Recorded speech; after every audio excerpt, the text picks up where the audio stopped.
পবিত্র মসজিদুল হারাম থেকে ৩ কিলোমিটার দূরে অবস্থিত এই ঐতিহাসিক জাবলে সৌর পাহাড়টি এর উচ্চতা প্রায় ৫,০০০ ফুট।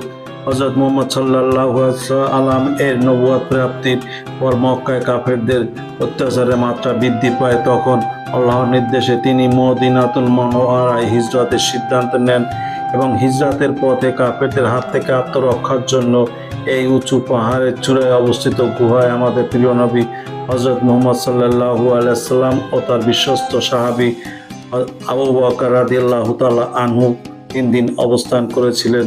তবুও এই সুউচ্চ পাহাড়ের গুহার মুখে কাফেরের দল তাকে হত্যার উদ্দেশ্যে হাজির হন, কিন্তু পরে বিভ্রান্ত হয়ে ফিরে যান। এই জাবালে সৌর পাহাড়ের গুহা নিয়ে অনেক অলৌকিক ঘটনা রয়েছে। অনেকে পাহাড়ের সেই গুহাটি দর্শনের জন্য উঁচু পাহাড়ি আঁকাবাঁকা পথ পেরিয়ে উঠছেন, অনেকে দর্শন শেষে নেমে এসছেন পাহাড়ের পাদদেশ থেকে। ঐতিহাসিক জাবলে সৌর পাহাড়টি আপনাদের দেখালাম।